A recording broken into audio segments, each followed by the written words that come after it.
Welcome to this concept explainer brought to you by CBSE Score Lab of profsam.com. That is profsam.com. இன்னைக்கு நம்ம unit 4 moving charges and மேக்னட்டிசம்லேருந்து ஒரு super interesting topic பார்க்க போறோம். Motion இன் அ magnetic field. இந்த டாபிக்கோட பயாத்த போக்கி life long மறக்க முடியாத அளவுக்கு ஈஸியா எக்ஸாம் பாயிண்ட்ஸோட சேர்த்து உங்களுக்கு புரிய வைக்க போறேன். ஓகே, இந்த டாபிக் கொஞ்சம் ட்ரிக்கியா ஃபீல் ஆகும், எஸ்பெஷலி அந்த கிராஸ் ப்ராடக்ட் டைரக்ஷன் ரூல்ஸ் எல்லாம். கரெக்ட். ஆனா நம்ம அதை சிம்பிளா உடைக்க போறோம். ஒரு சின்ன கேள்வியிலிருந்து ஸ்டார்ட் பண்ணுவோம். நீங்க எப்பவாவது நார்தர்ன் லைட்ஸ், அதாவது ஒரோரா பாரியாலிஸ் பத்தி கேள்விப்பட்டிருக்கீங்களா? வானத்துல கிரீன் அண்ட் பிங்க் கலர்ல அப்படி நெளிஞ்சு ஓடுற மாதிரி லைட்ஸ் தெரியுமே. ஆமா, கேள்விப்பட்டிருக்கேன், போட்டோஸ்ல பாத்திருக்கேன். ரொம்ப அழகா இருக்கும். அது எப்படி உருவாகுது? ஏதோ ஸ்பேஸ்ல நடக்கிற விஷயம்னு மட்டும் தான் தெரியும். அது ஸ்பேஸ்ல இருந்து வர ஒரு விஷயம்தான். இமேஜின் பண்ணுங்க, சூரியன்ல ஒரு பெரிய வெடிப்பு நடக்குது, ஒரு சோலார் ஃபிளேர். அதுல இருந்து high energy charged particles, mostly protons and electrons, ஆயிரக்கணக்கான கிலோமீட்டர்ஸ் பர் செகண்ட் ஸ்பீட்ல நம்ம எர்த்தை நோக்கி வருது. அப்போ அந்த பார்ட்டிகிள்ஸ் நம்ம மேல படுமா? அது டேஞ்சரஸ் இல்லையா? நல்ல கேள்வி. நார்மலி அது ரொம்ப டேஞ்சரஸ். ஆனா நம்ம எர்த்துக்கு ஒரு நேச்சுரல் ஷீல்டு இருக்கு. அதான் நம்ம பிளானட்டோட மேக்னெட்டிக் ஃபீல்ட். ஒரு இன்விசிபிள் ஃபோர்ஸ் ஃபீல்டு மாதிரி. இந்த சோலார் பார்ட்டிகிள்ஸ் அந்த ஷீல்டுக்குள்ள என்டர் ஆகும்போது தான் அந்த மேஜிக் நடக்குது. அந்த பார்ட்டிகிள்ஸ் நேரா போக முடியாம நம்ம மேக்னெட்டிக் ஃபீல்ட்னால வளைக்கப்பட்டு போல்ஸ் நோக்கி அனுப்பப்படுது. வெயிட், அப்போ அந்த மேக்னெட்டிக் ஃபீல்டு ஒரு டிராஃபிக் போலீஸ் மாதிரி அந்த பாத்தை மாத்துதா? Exactly, perfect analogy. அந்த பாத்த மாத்திர பிரின்சிபிள் தான் இன்னைக்கு நம்ம டாபிக். ஆச்சரியமான விஷயம் என்னன்னா, அதே பிரின்சிபிள் தான் நம்ம பழைய பெட்டி டிவி, அந்த கேத்தோட் ரே டியூப் டிவிக்குள்ள இருக்கிற எலக்ட்ரான் பீமை டிஃப்ளெக்ட் பண்ணி ஸ்கிரீன்ல படம் காட்டுறதுக்கும் யூஸ் ஆச்சு. சீரியஸ்லி? வானத்துல தெரியற அரோராக்கும் வீட்ல இருந்த ஓல்டு டிவிக்கும் ஒரே சயின்ஸ் பிரின்சிபலா? That's amazing. ஆமா, ஒரே பிரின்சிபிள் தான். ஒரு மூவிங் சார்ஜ ஒரு மேக்னெட்டிக் ஃபீல்டு எப்படி நினைச்ச பக்கம் வளைக்குதுங்கிறது தான் இன்னைக்கு ஆழமா பார்க்க போறோம். சோ இதோட கோர் ஐடியா என்னன்னு பார்ப்போம். ரொம்ப சிம்பிள். ஒரு சார்ஜ் பார்ட்டிகிள், லெட்ஸ் சே ஒரு புரோட்டான், ஒரு மேக்னெட்டிக் ஃபீல்டுக்குள்ள என்டர் ஆகுதுன்னு வெச்சுக்கோங்க. அந்த ஃபீல்ட் அந்த பார்ட்டிகிளை முன்னாடியோ பின்னாடியோ தள்ளாது. அப்ப என்ன பண்ணும்? அத ஒரு சைட்வைஸ் புஷ் கொடுக்கும். எப்பவுமே அது போற டைரக்ஷனுக்கு பெர்பெண்டிகுலரா 90 டிகிரிஸ்ல தள்ளும். இந்த தொடர்ந்து வர்ற சைட்வேஸ் புஷ்னால அந்த பார்ட்டிகிள் நேரா போகாம ஒரு வட்டமான பாதையில, அதாவது ஒரு சர்க்குலர் பாத்ல சுத்த ஆரம்பிச்சிரும். சைட்வேஸ் புஷ், இது கொஞ்சம் கன்ஃபியூசிங்கா இருக்கு. அப்போ அந்த புஷ் பார்ட்டிகிளோட ஸ்பீடை குறைக்குமா இல்லைன்னா அதிகமாக்குமா? ஃபோர்ஸ் இருந்தா ஸ்பீடு மாறணும்ல. Excellent out. இதுதான் இந்த டாபிக்லயே மோஸ்ட் கவுண்டர் இன்ட்யூட்டிவ் ஐடியா. அந்த மேக்னெட்டிக் ஃபோர்ஸ் பார்ட்டிகளோட ஸ்பீடை 1% கூட மாத்தவே மாத்தாது. ஒரு சின்ன அனாலஜி சொல்றேன். ஒரு கல்ல கயித்துல கட்டி தலைக்கு மேல சுத்துங்க. நீங்க சுத்தும்போது அந்த கயிறு இருக்குல்ல, அந்த ஸ்ட்ரிங் டென்ஷன், அது கல்ல வெளியே போக விடாம எப்பவுமே சென்டரை நோக்கி இழுக்குது, ரைட்? ஆமா, உள்ள இழுக்குது. கரெக்ட். ஆனா அந்த கயிறு கல்ல இன்னும் வேகமா சுத்த வைக்குதா இல்ல ஸ்லோ பண்ணுதா? இல்ல, அது ஜஸ்ட் அத வட்டத்துல வெச்சுக்குதும். எக்ஸாக்ட்லி. அது ஜஸ்ட் அந்த கல்ல சர்க்குலர் பாத்ல வச்சுக்கிறதுக்கு மட்டும்தான் ஹெல்ப் பண்ணுது. கல்லோட ஸ்பீட் உங்க கையில தான் இருக்கு. இங்க அந்த கயிறு பண்ற வேலையை தான் மேக்னெட்டிக் ஃபோர்ஸ் பண்ணுது. It only changes the direction, never the speed. ஓ, அப்போ அது ஒரு சென்ட்ரிபிட்டல் ஃபோர்ஸ் மாதிரி ஆக்ட் ஆகுது. The force is always pointing towards the center of the circle. Precisely. Centripetal ஃபோர்ஸ்க்கு அது ஒரு பெர்ஃபெக்ட் எக்ஸாம்பிள். இப்போ ஒரு மென்டல் இமேஜ் கிரியேட் பண்ணிக்கலாம். ஒரு பெரிய கிளாஸ் டேபிள் இருக்குன்னு இமேஜின் பண்ணுங்க. அதுல ஒரு சின்ன அயன் மார்பிள நீங்க உருட்டி விடுறீங்க. அது ஸ்ட்ரெயிட் லைன்ல போகுது. திடீர்னு நான் அந்த டேபிளுக்கு அடியில ஒரு சூப்பர் பவர்ஃபுல் மேக்னெட்டை ஆன் பண்றேன். என்ன ஆகும்? அந்த மார்பிள் நேரா போகாம ஸ்வர்ல் ஆகி அந்த மேக்னெட்டை சுத்தி ஒரு வட்டம் போட ட்ரை பண்ணும். ஒரு சின்ன வேர்ல்பூல்ல மாட்டிக்கிட்ட மாதிரி. பெர்ஃபெக்ட். அந்த வேர்ல்பூல் தான் மேக்னெட்டிக் ஃபீல்டோட எஃபெக்ட். அது இந்த மூவிங் மார்பிள ஒரு சர்க்குலர் பாத்குள்ள லாக் பண்ணிடுது. இந்த பேசிக் ஐடியா புரிஞ்சுதுன்னா மத்ததெல்லாம் ரொம்ப ஈஸி. ஓகே, இப்போ இந்த sideways push and circular path ஐடியாஸை உங்க என்சிஆர்டி புக் எப்படி சொல்றதுன்னு பார்ப்போம். செக்ஷன் 4.3ல இருக்கிற அந்த இம்பார்ட்டன்ட் லைனை ரீட் பண்ணுங்க. ஓகே, இங்க இருக்கு. The perpendicular force QV cross B acts as a centripetal force and produces a circular motion perpendicular to the magnetic field. equating the two expressions for centripetal force mv square by r equals qvb, which gives r equals mv by qb for the radius of the circle described by the charged particle. Great. இங்க ரெண்டு important விஷயங்கள் இருக்கு. ஒன்னு, அந்த circular பாத்துக்கு ஆகுற centripetal force, அதாவது mv² r. அது மேக்னெட்டிக் ஃபோர்ஸ்னால qvb தான் வருது.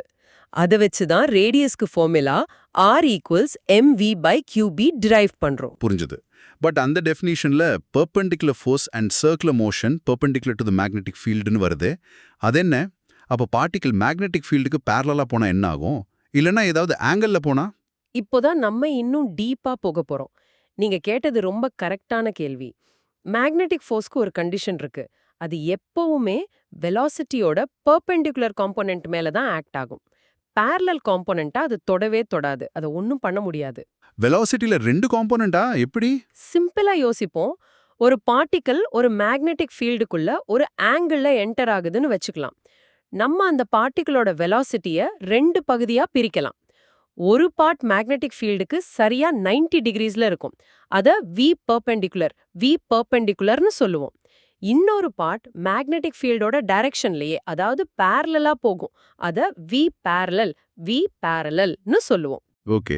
சோ வெலாசிட்டிய ரெண்டு பீஸா உடைக்கிறோம். ஒன்னு பெர்பெண்டிகுலர், ஒன்னு parallel. கரெக்ட். இப்ப நம்ம ரூல் என்ன?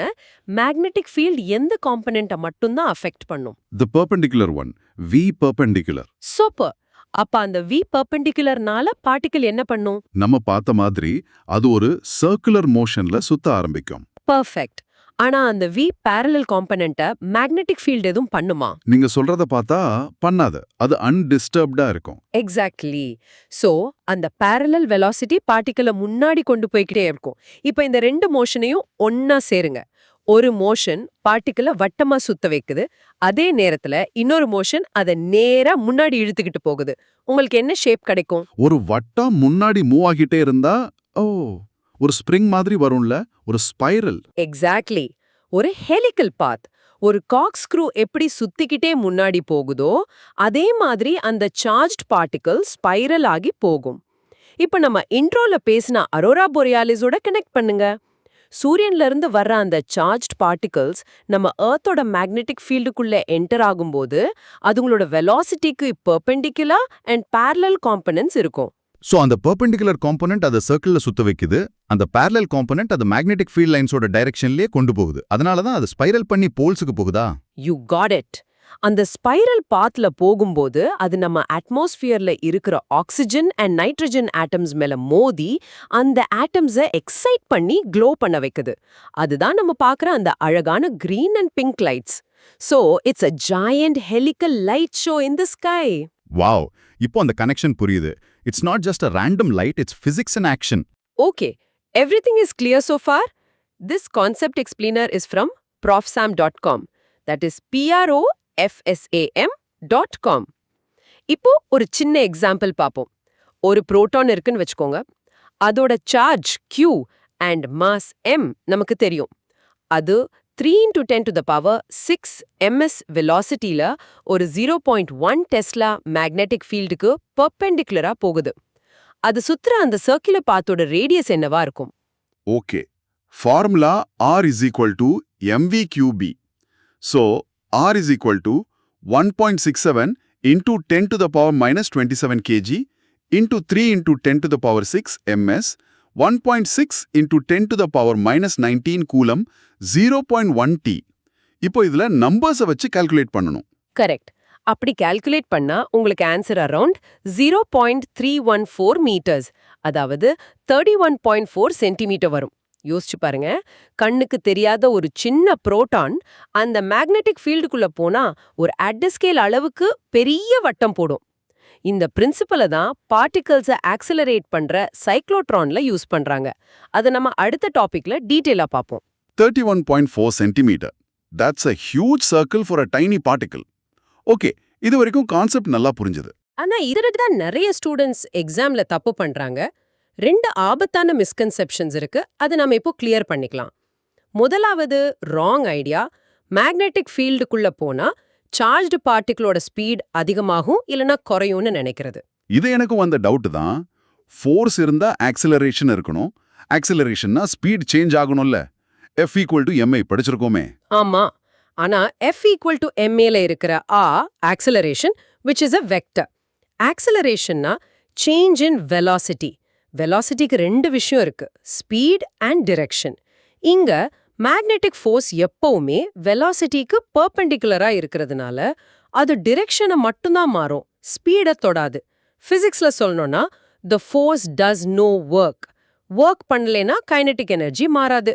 kinetic energy மாறலைனா ஸ்பீட் மாறாது. Oh okay. Work done is force dot displacement. இங்க ஃபோர்ஸ் அண்ட் வெலாசிட்டி எப்பவுமே பெர்பெண்டிகுலரா இருக்கிறதுனால ஒரு சின்ன டிஸ்பிளேஸ்மெண்ட்டும் பெர்பெண்டிகுலரா தான் இருக்கும். ஸோ டாட் ப்ராடக்ட் 0 ஆயிடும். So work done is 0. புரிஞ்சது. So constant speed but changing velocity. Direction மாறிக்கிட்டே இருக்கிறதுனால. பர்ஃபெக்ட்டா புரிஞ்சுக்கிட்டீங்க. சோ எக்ஸாம்ல ஞாபகம் வச்சுக்கோங்க, magnetic field curves the path but never changes the speed. Okay, இப்போ ரெண்டாவது சைலண்ட் கில்லர். ரெண்டு ஒரே மாதிரி பார்ட்டிகல்ஸ் இருக்கு, சேம் மாஸ் சேம் சார்ஜ். ஆனா ஒன்னு வேகமா போகுது, இன்னொன்னு ஸ்லோவா போகுது. இவங்க ரெண்டு பேரும் ஒரு சர்க்கிளை கம்ப்ளீட் பண்ண வேற வேற டைம் எடுத்துக்கும்னு நினைக்கிறது. அது லாஜிக்கா தான் இருக்கும். நான் வேகமா ஓடினா ஒரு லேப்பை சீக்கிரம் முடிப்பேன், ஸ்லோவா ஓடினா லேட்டா முடிப்பேன். ஸோ ஃபாஸ்டா போற பார்ட்டிகல் சீக்கிரம் சுத்தி வரணும்ல. இதுதான் இதுல இருக்கிற இன்னொரு ஆச்சரியம் இல்ல. ரெண்டு பேருமே சரியா ஒரே டைம்ல தான் ஒரு சுத்தி முடிப்பாங்க. நம்ம டைம் பீரியட்க்கு ஃபார்முலா டெரைவ் பண்ணுவோம். Time equals to distance by speed. ஒரு சர்க்கிளோட distance 2πr, speed v. So t equals to 2πr by v. ஆமா. இப்போ நம்ம கிட்ட இருக்கிற ரேடியஸ் ஃபார்முலாவை r ஈக்குவல்ஸ் டு mv3b இதுல சப்ஸ்டிடியூட் பண்ணுங்க. t equals to 2πmv3b by v. இதுல என்ன கேன்சல் ஆகும்? நியூமரேட்டர்லயும் டினாமினேட்டர்லயும் இருக்கிற v கேன்சல் ஆயிடும். ஸோ t ஈக்குவல்ஸ் டு 2πmqb-ன்னு வரும். ஓ மை காட், இந்த ஃபார்முலால velocity v or radius r வரவே இல்லை. எக்ஸாக்ட்லி. அதாவது ஒரு பார்ட்டிகளோட டைம் பீரியட் அது எவ்வளோ ஃபாஸ்டா போகுதுங்கிறதையோ எவ்வளோ பெரிய சர்க்கிள் போடுதுங்கிறதையும் பொறுத்து இல்ல, அது பார்ட்டிகளோட மாஸும் சார்ஜும் அந்த மேக்னெட்டிக் ஃபீல்டோட ஸ்ட்ரென்த்தை மட்டும் தான் டிபெண்ட் பண்ணுது. ஃபாஸ்டா போற பார்ட்டிகள் பெரிய சர்க்கிள் போடும், ஸ்லோவா போற பார்ட்டிகள் சின்ன சர்க்கிள் போடும். ஆனா ரெண்டுமே ஒரே டைம்ல தான் ஃபினிஷ் லைனுக்கு வரும். இதுதான் சைக்ளோட்ரானோட core principle. So time period is independent of velocity and radius. இது ரொம்ப ரொம்ப இம்பார்ட்டன்ட் பாயிண்ட். நான் தப்பு தான் நினைச்சேன். நல்லா புரிஞ்சுக்கிட்டீங்க. இப்போ எக்ஸாம்ல மறக்காம இருக்க சில ட்ரிக்ஸ் சொல்றேன். முதல்ல அந்த radius formula r is equal to mv3b-க்கு எக்ஸாம் டென்ஷன்ல மேல என்ன வரும் கீழே என்ன வரும்னு மறந்துரும்.